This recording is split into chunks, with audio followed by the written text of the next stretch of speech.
প্রধানমন্ত্রী নরেন্দ্র মোদী তিনি এক্স হ্যান্ডেলে জানিয়েছেন ভারতরত্ন পাচ্ছেন লালকৃষ্ণ আডবাণী। ভারতের প্রাক্তন উপপ্রধানমন্ত্রী বিশিষ্ট বর্ষিয়ান রাজনীতিবিদ লালকৃষ্ণ আডবাণী ভারতরত্ন সম্মানে সম্মানিত হচ্ছেন জানিয়েছেন প্রধানমন্ত্রী নরেন্দ্র মোদী। আমার সঙ্গে আমার প্রতিনিধি আবির রয়েছেন, আবিরের সঙ্গে একবার কথা বলবো। আবির, ইতিমধ্যেই মরণোত্তর ভারতরত্নের জন্য কর্পূরী ঠাকুরের নাম ঘোষণা করা হয়েছিল 2024-এ, তারপরেও আরও একজন ভারতরত্ন সম্মানে সম্মানিত হচ্ছেন লালকৃষ্ণ আডবাণী। কিন্তু এই লালকৃষ্ণ আডবাণীর ভারতরত্নের সম্মানে সম্মানিত করার পিছনে কি ব্যাখ্যা আছে আমি এটা জানতে চাইছি আবির, এই কারণেই, তার কারণ কদিন আগেই অযোধ্যায় রামলালার প্রাণ প্রতিষ্ঠা, অযোধ্যা রাম মন্দির, এই রাম মন্দিরের জন্য অযোধ্যায় যে রথ এবং একের পর এক আন্দোলন, সেই মুভমেন্টের পুরোধা অন্যতম মুখ ছিলেন লালকৃষ্ণ আডবাণী। অথচ 22শে জানুয়ারি লালকৃষ্ণ আডবাণীকে দেখা গেল না সেখানে। এর আগে মেইনস্ট্রিম পলিটিক্স থেকে লালকৃষ্ণ আডবাণী তাকে অনেক দিন আগেই সরে যেতে দেখা গেছে।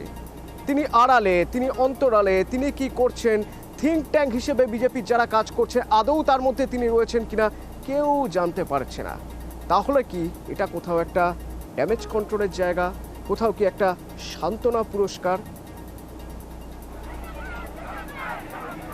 দেখো, অনেকেই বলছেন সেটা হচ্ছে যে হিন্দুত্বের পোস্টার বয়, এটার ইস্যুকে সামনে রেখে নির্বাচনী প্রচারে যাওয়ার একটা চেষ্টা করা হয়েছিল, বা যে কারণে হচ্ছে বারবার ধরে বিজেপি বিরোধী যে রাজনৈতিক দলগুলো রয়েছেন তারা এই রাম মন্দির উদ্বোধনের যে বিষয় তাকে কেন্দ্র করে বিজেপির যে আগ্রহ, তাদের যে প্রচার, তাকে বারবার ধরে রাজনৈতিকভাবে তারা সেই বক্তব্যকে তুলে ধরার তারা চেষ্টা করছেন।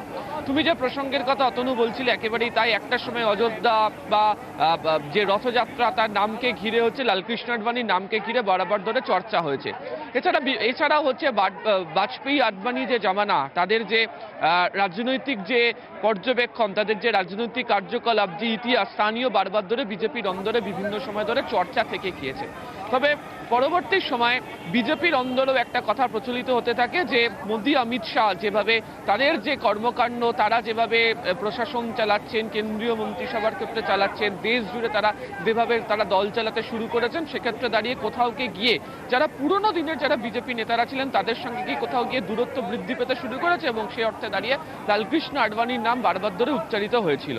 দ্বিতীয়ত, তুমি অতনু যে কথাটা বলছিলে ঠিক, যে রাম মন্দির উদ্বোধনের ক্ষেত্রে কেন লেলকে আডবাণী তিনি থাকলেন না, তা নিয়েও বারবার ধরে চর্চা হতে শুরু হয়েছে, এবং তা নিয়ে কোথাও যারা পুরনো দিনের যারা দলের নেতাকর্মীরা রয়েছেন তাদের মধ্যে কোথাও একটা অভিমান, কোথাও গিয়ে একটা অনুযোগের সুর এটাও তৈরি হতে শুরু করেছিল।